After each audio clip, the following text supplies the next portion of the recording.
empezar la presentación. Buen día a todos los que están presentes. Hoy día vamos a hacer el seminario de sangrado uterino anormal, que lamentablemente por motivos de trabajo y de cirugía el jueves no se pudo presentar. Y cualquier duda que tengan, por favor, anótenla y pásenla por los mensajes o directamente esperamos al final de la presentación para resolver todas sus dudas. Podemos empezar, por favor.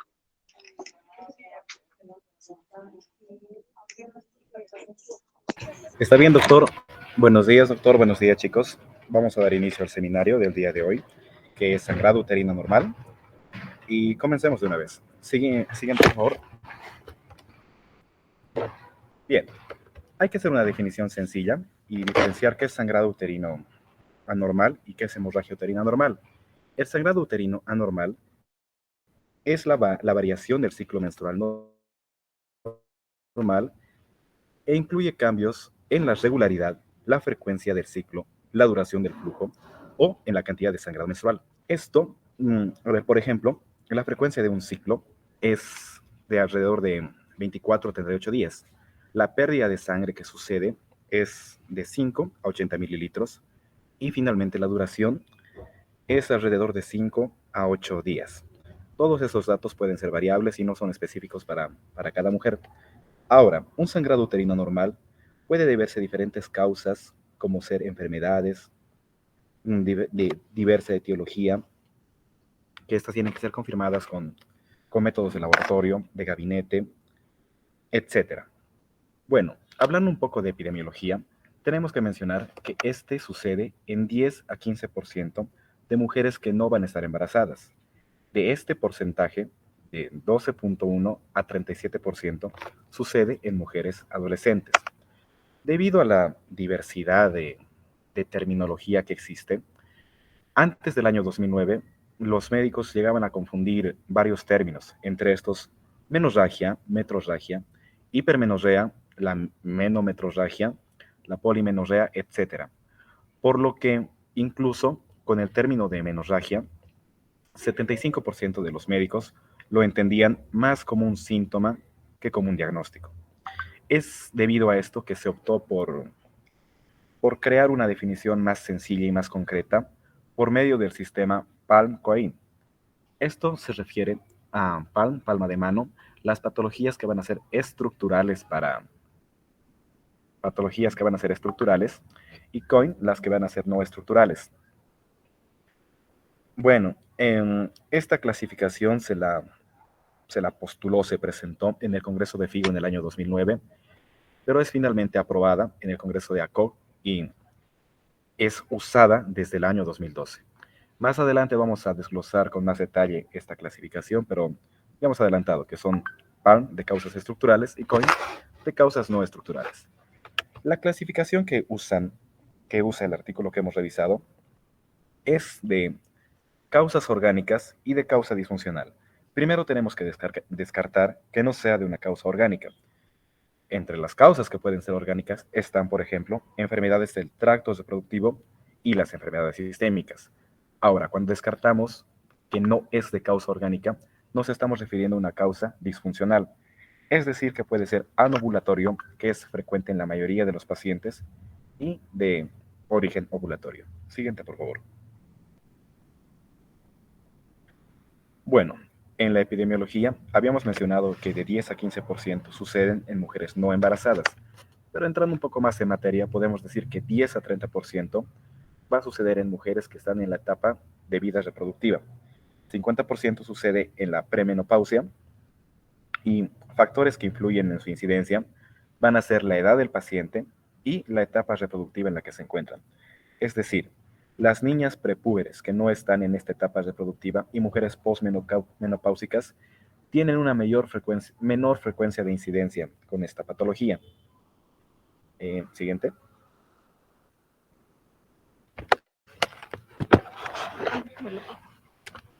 Bueno, continuando con los patrones anormales de la menstruación, vamos a tener los siguientes y tenemos que diferenciarlos de la metrorragia de la hipermenorrea.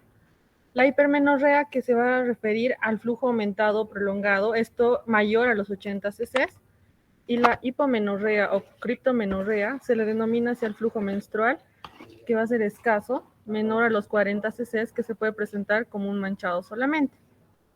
Siguiente, por favor. También tenemos otros, que es la metrorragia y la polimenorrea. La metrorragia es un sangrado a intervalos irregulares. Esta de cantidad variable, pero no está relacionado con el ciclo menstrual como tal. La polimenorrea, una alteración de ciclos menstruales que va a provocar periodos más cortos, es decir, menores a los 21 días. Siguiente, por favor. Tenemos también la oligomenorrea y la menometrorragia, en donde la oligomenorrea va a ser lo opuesto a la polimenorrea, es decir, una disminución del número de menstruaciones con un intervalo superior a los 34 días entre un periodo menstrual y el siguiente. Y la menometrorragia y duración variable. Siguiente, por favor. La amenorrea ya, según el sistema FIGO, va a ser cuando no hay una menstruación en más de 3 meses. Y en la parte de la derecha vamos a tener un resumen de todos estos patrones anormales y la diferencia de estos, que es importante diferenciar. Siguiente, por favor.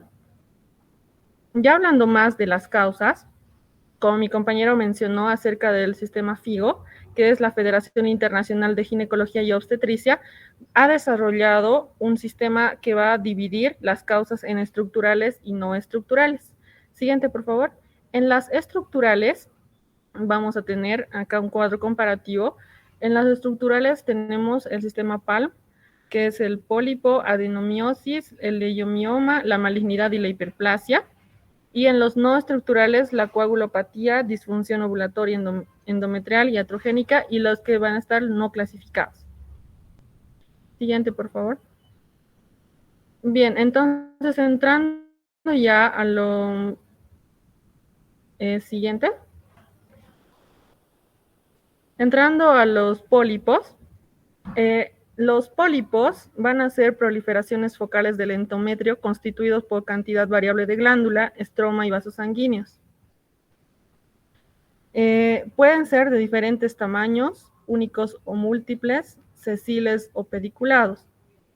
En cuanto al componente glandular, tiene un grado de desorden arquitectural y puede ser funcional o atrófico. Esto va a depender de la edad de la paciente. Puede presentar también la metaplasia, hipermetaplasia con osinatipia, o más infrecuentemente puede darse el carcinoma. El origen de los pólipos es poco conocido, pero se dice que es multifactorial, en donde pueden estar sobre todo causas como fallas en los receptores de estrógenos y progesterona, hay una inhibición de la apoptosis o también puede haber alteración genética. En la mayoría de los pólipos tienden a persistir si no son tratados, pero la mayoría de estos no son de cuidado, es decir, son benignos. Y en la propuesta del FIGO, no solamente van a clasificar los pólipos como presentes y ausentes, sino también requieren de una subclasificación, es decir, en esta van a incluir el tamaño del pólipo, el número, la ubicación, la histología y los métodos de diagnóstico que se van a utilizar para poder diagnosticarlos. Pasando a la siguiente del sistema PALM, la adenomiosis. No, está bien, anterior nomás. La adenomiosis va a ser la presencia de una glándula y estoma endometrial en el espesor del miometrio con hipertrofia e hiperplasia reactiva de las fibras musculares adyacentes. Esto, conjunto de lesiones que afectan la interfase endometrio-miometrio, van desde un ligero engrosamiento de la misma hasta un compromiso difuso de todo el espesor de lo que es el miometrio. Normalmente esto puede ser frecuente en las mujeres multíparas entre edades de 40 a 50 años. Al igual que los pólipos, la FIGO solo clasifica la adenomiosis como presente o ausente, esto que nos puede ayudar con los métodos diagnósticos, ya sea una ecografía o una resonancia magnética. Ahora sí, la siguiente. En el siguiente video vamos a observar una polipectomía, ha sido realizada por el doctor Cortés, que más adelante vamos a ver que la histeroscopía en este caso es el método de diagnóstico de elección y también de tratamiento, que lo va a mencionar mi compañero más adelante, pero ahí lo podemos observar el pólipo y cómo se realizó el tratamiento.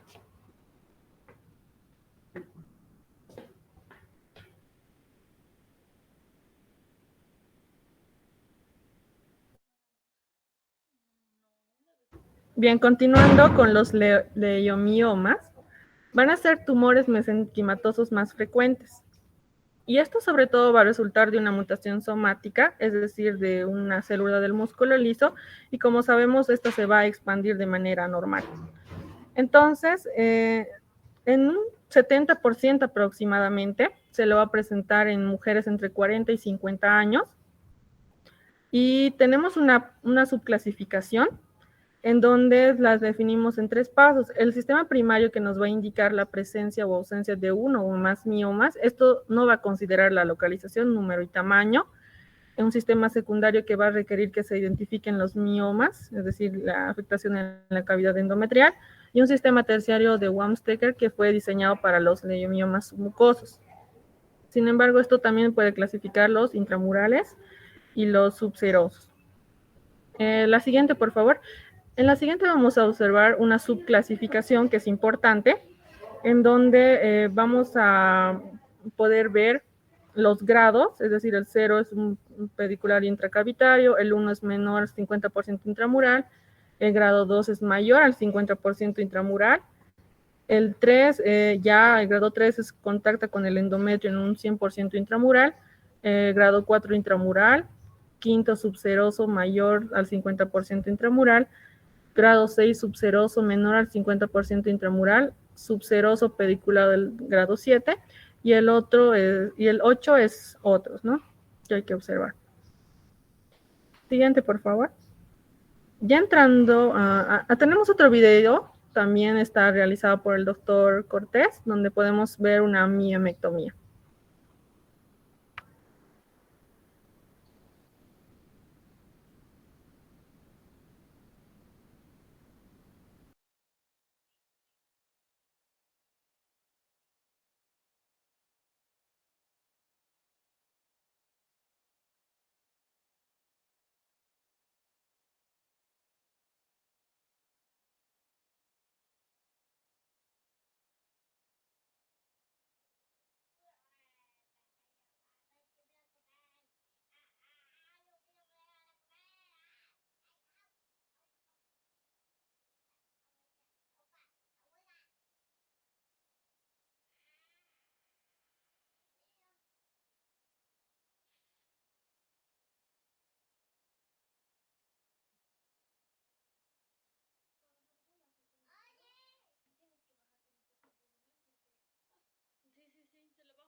Bueno, continuando entonces con la malignidad y la hiperplasia.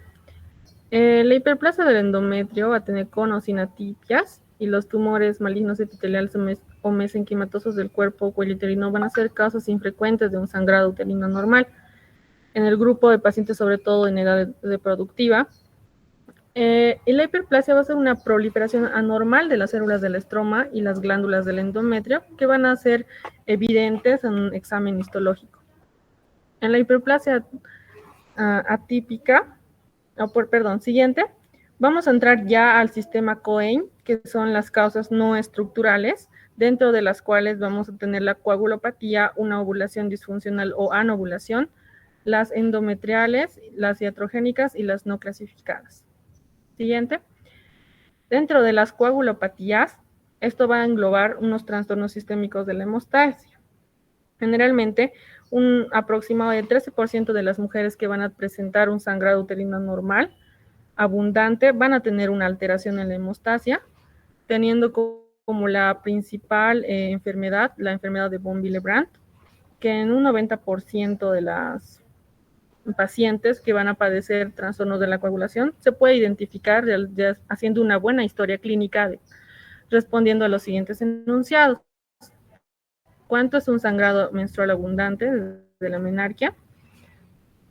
Y uno de los siguientes parámetros también, una hemorragia posparto, un sangrado relacionado con un procedimiento quirúrgico, un sangrado relacionado con un procedimiento dental, y 2 o más de los siguientes síntomas, es decir, que presente una equimosis 1 o 2 veces por mes, una epistaxis 1 o 2 veces por mes, un sangrado frecuente de encías, los antecedentes familiares de síntomas de sangrado. De ser necesario, estas pacientes tienen que ser evaluadas por un hematólogo, principalmente. Siguiente, por favor. Las disfunciones ovulatorias van a ser un grupo de trastornos endocrinológicos que tienen como una falla de la ovulación, ya sea en la producción sostenida de estrógenos, una ausencia de la producción de progesterona, y que nos va a llevar a una proliferación endometrial persistente, que va a estar asociada sobre todo con una disminución del componente o un factor relacionado con la hemostasia endometrial. El espectro de alteraciones también va desde lo que es una amenorrea, es decir, que no haya periodo. Pasado también puede aparecer los sangrados escasos, espaciados, o pueden ser sangrados muy intensos que pueden requerir ya una intervención. Entonces, muchos de estos desórdenes ovulatorios pueden formar parte también de un trastorno endocrinológico, como un hipotiroidismo, un ovario poliquístico, una hiperprolactinemia, una obesidad, anorexia, el estrés, una pérdida de peso, que también están relacionados. El siguiente, por favor. En los endometriales vamos a tener como causa un sangrado uterino anormal, que va a ocurrir en un ciclo ovulatorio normal sin ninguna otra causa de sangrado que pueda ser detectable. Puede también existir una deficiente producción de los vasoconstrictores, como la endotelina 1, la prostaglandina F2-alfa, o una lisis acelerada del coágulo por un aumento en los niveles de la actividad de plasminógeno, o el aumento de vasodilatadores como la prostaglandina 2, la prostaciclina I2, y que se han estudiado como posibles causas de un sangrado anormal. Siguiente, entre las iatrogénicas se van a agrupar aquellas que en este caso tenemos el dispositivo o intervenciones farmacológicas que puedan contribuir a un sangrado uterino anormal. Tenemos el DIU, es decir, con cobre, la T de cobre, que va a liberar un levonorgestrel. En los medicamentos que van a afectar sobre todo al endometrio, tenemos la progesterona, ya sea por vía oral, sistémica o local. Los medicamentos también que van a afectar a la ovulación, como los anticonceptivos y otras combinaciones como los estrógenos, progesterona, la progesterona agonistas o agonistas de la gonadotrofina coriónica, que van a afectar sobre todo a una liberación de la dopamina. Entre los medicamentos también que van a afectar a la coagulación como tal de la sangre, vamos a tener a los anticoagulantes orales y también las heparinas. La siguiente, por favor.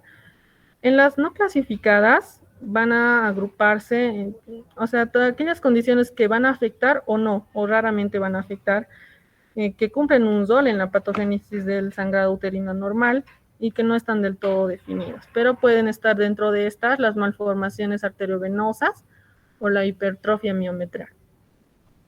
Siguiente, por favor.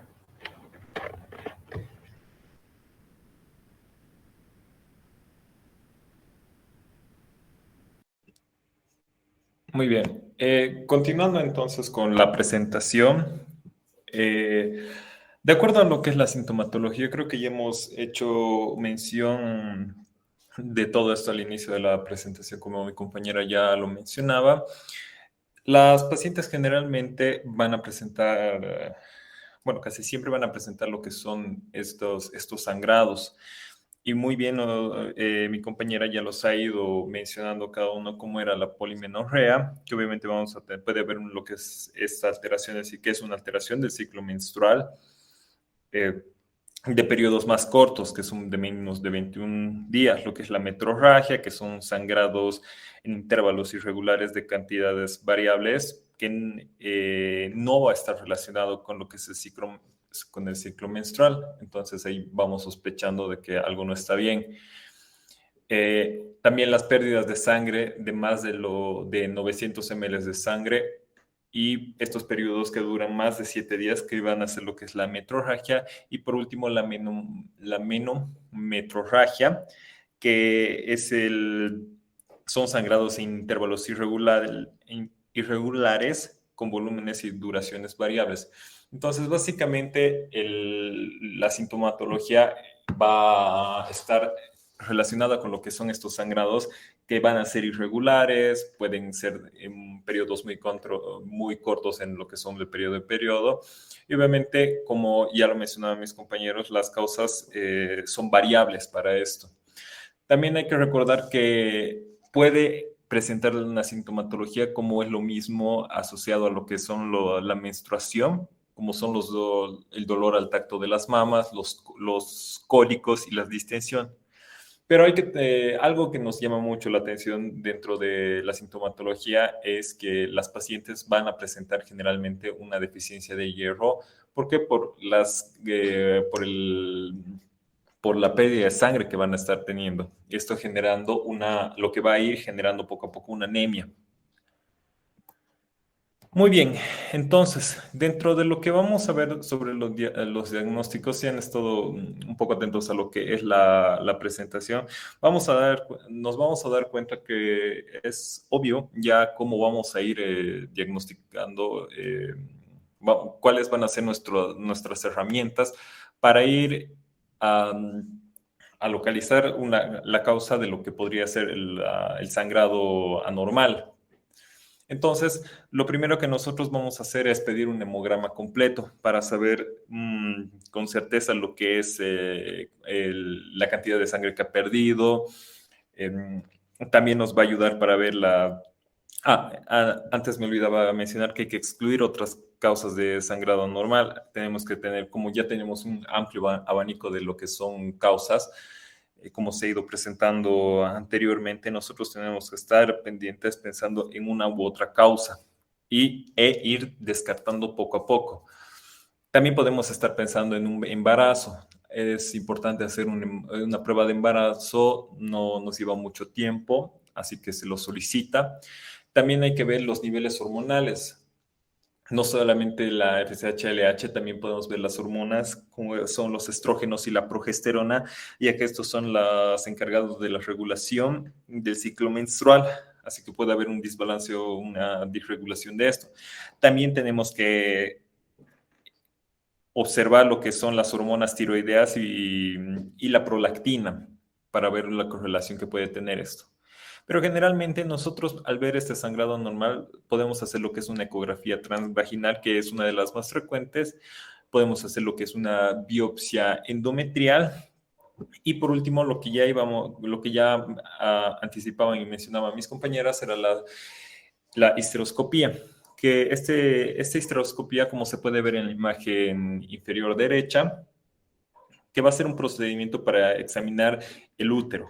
Se va a colocar con un endoscopio y al momento de abrir hay que hacer la abertura hacia el cuello uterino y obviamente vamos a ir a ver poco a poco lo que es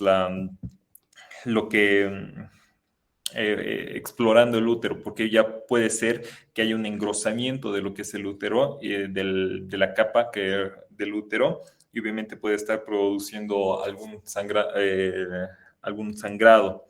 No hay que olvidarnos también de hacer lo que es la exploración física, y es importante y fundamental con la paciente, además de hacer también lo que es una pesquisa o preguntarle a la paciente si ella está consumiendo algunos medicamentos.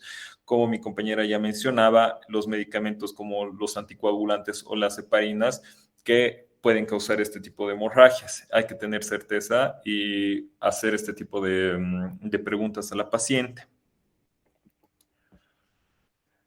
Muy bien. Dentro de lo que iba mencionando el diagnóstico, las pérdidas de sangre en momentos irregulares o en cantidades excesivas. Entonces nosotros ya íbamos mencionando que pueden ser, que se ha visto incluso con más frecuencia lo que son los síndromes de ovarios poliquísticos. También se han visto los pólipos, los fibromas o los cánceres, que son, estos dos son casi frecuentes para el momento de lo que son los sangrados uterinos anormales. Al momento de pedir los exámenes laboratoriales, nosotros ya estamos haciendo una evaluación de la coagulación. Entonces aquí podemos diagnosticar lo que son trastornos de coagulación, lo que son las hormonas tiroideas y las hipofisiarias. Puede existir lo que es una endometriosis o un embarazo o complicaciones de un embarazo, que la paciente puede que no sepa que estaba embarazada y puede conllevar a esto. Y como ya mencionábamos, ciertos anticonceptivos que pueden causar estas hemorragias. Aquí podemos ver una imagen de lo que son los pólipos, como ya íbamos viendo también en los videos anteriores. Ahora, se ha usado bastante lo que también es la ecografía transvaginal, y es una evaluación para evaluar, es una evaluación en la cual nosotros vamos a meter el transductor y vamos a hacer una valoración de lo que es el crecimiento del útero y su revestimiento. Si existe una anomalía porque hay un engrosamiento de este útero, puede ser por un embarazo o puede ser que no, puede ver que hay un crecimiento, una hipertrofia de lo que son esta capa por alguna anomalía celular. Y al momento de hacer esto, nosotros tenemos algunas indicaciones. Generalmente las pacientes que van a tener algún factor de riesgo, como hemos mencionado anterior, que son los síndromes, como por ejemplo que son los síndromes de ovario poliquístico, puede ser que ha tenido algún pólipo ya antes la paciente. Estos son los factores de riesgo. Después que las pacientes sean mayores de 35 años, ya que ya estén fuera de lo que es esta... ya es considerado los factores de riesgos. Un sangrado que persiste pese al tratamiento farmacológico que se le ha dado. Puede ser que la paciente haya venido con este sangrado y esté con un tratamiento, pero sigue entonces nosotros podemos sospechar, tenemos, como ya íbamos mencionando, un sinfín de causas para esto. También tenemos la otra indicación, es la imposibilidad de la exploración al examen físico. Entonces nosotros tenemos que pasar esta ecografía.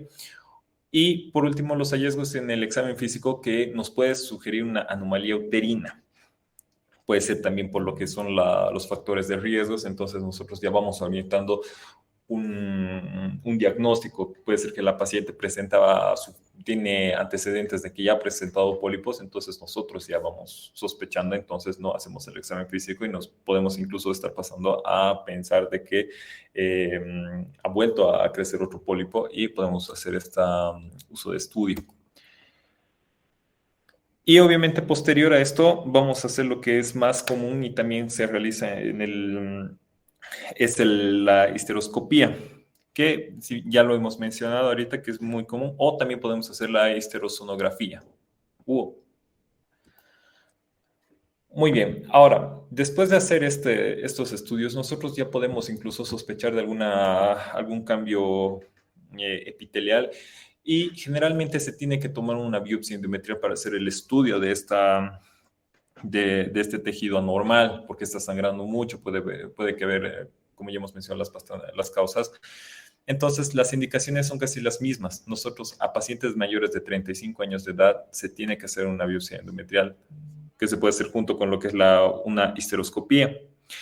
Después, obviamente, que la paciente haya presentado un factor de riesgo de cáncer endometrial o algún familiar que haya presentado esto, nos obliga a hacer también las biopsias. Hemorragias persistentes, irregulares o abundantes, aún con el tratamiento y que no ha mejorado. Y obviamente al momento de hacer la histeroscopía, si nosotros estamos viendo un engrosamiento del revestimiento uterino, tenemos que tomar una biopsia para ver de qué tipo, por qué hay este crecimiento normal. Y obviamente ahí está en lo que en los laboratorios nosotros tenemos que pedir previamente una prueba de embarazo, porque puede ser que la paciente esté embarazada. E incluso si los datos no son concluyentes en la ecografía, hacemos lo que son las biopsias endometriales.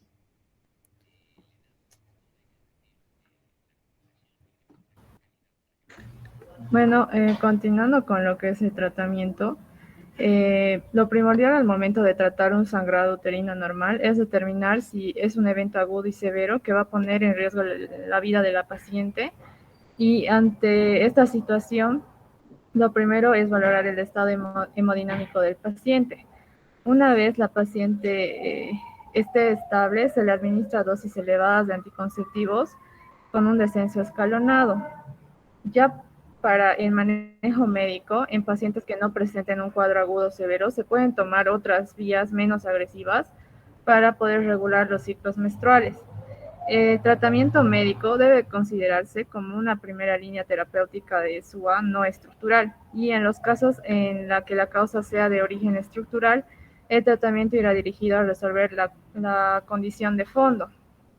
Entre estos tratamientos están los antiinflamatorios no esteroideos, que se sugieren como un tratamiento inicial, ya que en las mujeres con sangrados intensos suele asociarse con niveles elevados de prostaglandinas, y la inhibición que va a ejercer los AINES sobre la ciclooxigenasa va a llevar a la disminución de las prostaglandinas endometriales.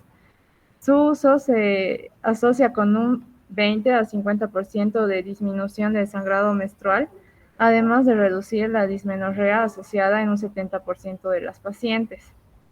Y la terapia se va a iniciar el primer día de la menstruación y se va a continuar por 5 días hasta que cese el sangrado. Después está lo que son los agentes antifibrinolíticos, como el ácido tranexámico, que produce un bloqueo reversible del plasminógeno. Este es un agente que se administra 1 gramo cada 6 horas durante los primeros 4 días del ciclo menstrual, y este va a reducir la pérdida sanguínea hasta en un 40%. Estos se deben evitar en los pacientes con antecedentes de enfermedad tromboembolítica, al igual que en los anticonceptivos combinados. Siguiente, por favor.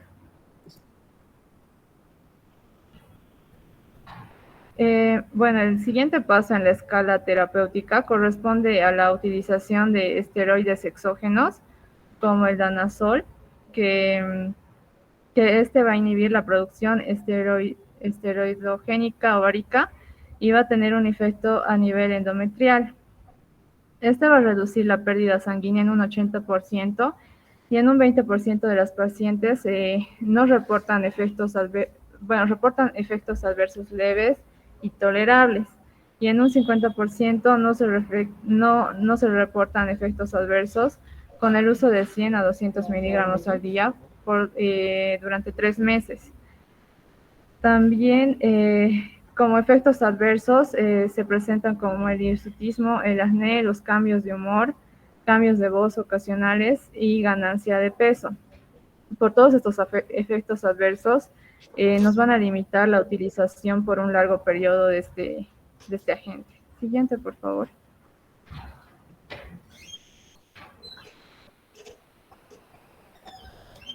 Bueno, dentro de los tratamientos hormonales está lo que son los progestágenos, que son útiles en los pacientes con ciclos irregulares y anovulatorios.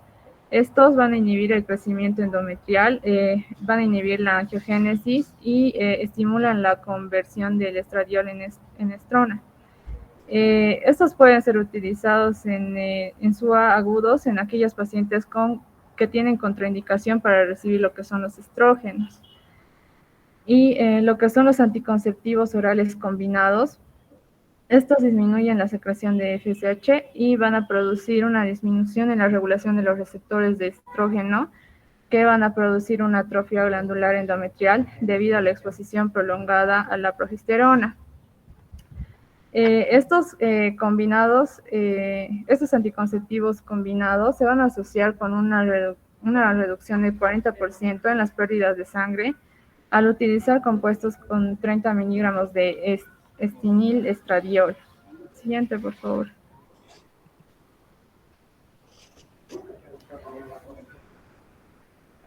Bueno, también dentro de los tratamientos hormonales está el sistema intrauterino liberador del levonorgestrel. Este se va a administrar 20 microgramos Va a contener 20 microgramos de progestágeno cada 24 horas en el endometrio, y esto va a reducir el grosor del mismo y la vascularización. Tratamiento tiene menor cantidad de eventos trombóticos y es una opción de tratamiento en las pacientes en las que los anticonceptivos orales están contraindicados, y su utilización se asocia a una reducción del sangrado en un 97% de los casos a los 12 meses. También está lo que son los agonistas de la hormona liberadora de gonadotropina. Estos inhiben la secreción de LH y FSH, generando un hipogonadismo químico que va a lograr la atrofia endometrial y va a reducir el tamaño de los miomas en un 40 a 60%. Pero una vez que se suspenda de la terapia, el efecto sobre los miomas y su volumen de sangre perdido se van a revertir. Por eso su uso se ve limitado por los efectos adversos y se suele utilizar en lo que son en contextos prequirúrgicos. Siguiente, por favor.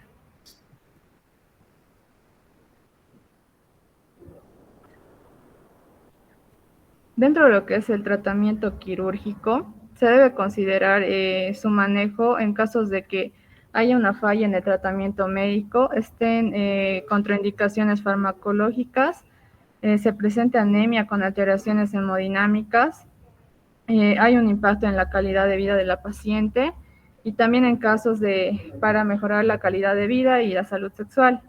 Entre estos está lo que es la ablación endometrial, que se puede realizar con diferentes técnicas quirúrgicas.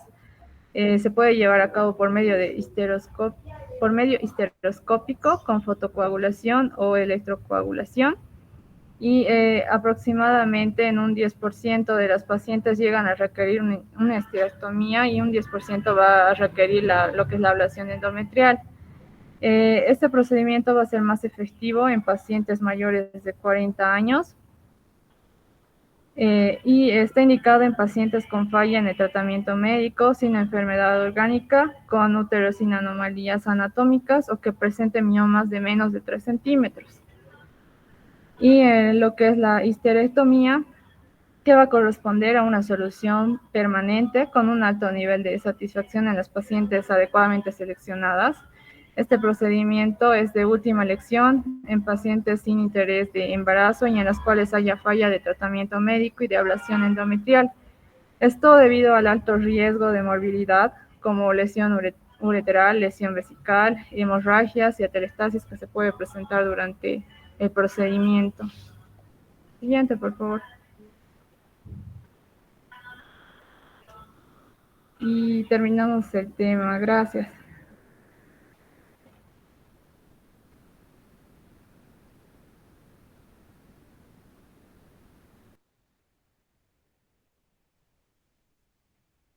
Gracias. Bueno, vamos a dar paso a las preguntas. ¿Qué dudas tienen sobre este tema, por favor?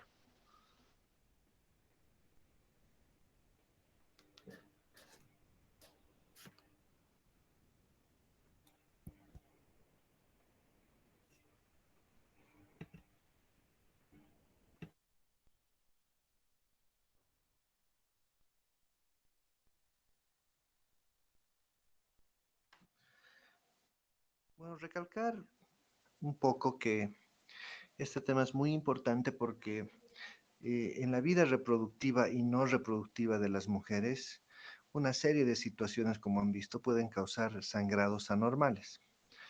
¿Qué son sangrados anormales? Sangrados que están fuera del ciclo o sangrados que se presentan cuando ya se ha perdido el ciclo menstrual, ¿no? Entonces, todo el tiempo, ya sea como médicos generales o con mucho más razón como especialistas, van a tener consultas sobre pacientes que tienen sangrados uterinos anormales, ¿no?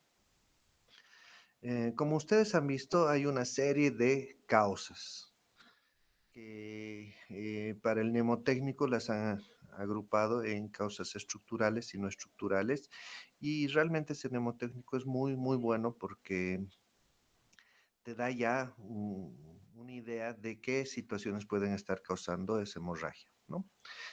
En una paciente que sangra en edad reproductiva, siempre lo primero que hay que descartar es que no estuviera embarazada. Si la paciente tiene una prueba de embarazo positiva, pues hay que pensar siempre, en primer lugar, que el sangrado es por alguna situación del embarazo. Si la paciente tiene una prueba de embarazo negativa, pues hay que pensar en todas las causas que hemos visto en este tema, ¿no? No sé si tienen alguna pregunta al respecto. Doctor, entonces, ¿cuáles serían las causas más frecuentes? Las causas más frecuentes, entre las causas más frecuentes están las causas estructurales, ¿no? Los pólipos, los miomas, la adenomiosis, eh, alteraciones en el desarrollo del endometrio. Sin embargo, también, y esto depende mucho también de la edad de las pacientes, hay situaciones que condicionan sangrados anormales de causa hormonal, ¿no? Por ejemplo, en pacientes jóvenes, una causa importante de sangrados anormales puede ser el síndrome de ovario poliquístico que se ha mencionado hoy en el tema, ¿no? Y entra dentro de las causas funcionales. Pero en general hay que valorar las causas más probables dependiendo de la edad de la paciente, ¿no? De los antecedentes.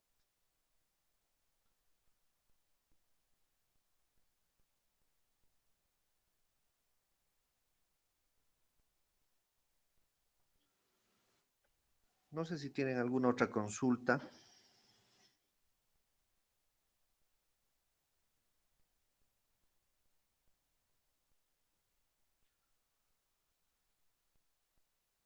Bueno, si no hay consultas o si tienen consultas más tarde, podrían resolver sus dudas con un mensaje ya vía inbox, ¿no? Como dicen. Y, y si no hay dudas en este momento, pues felicitar a los que han preparado el tema y despedirnos hasta una próxima oportunidad.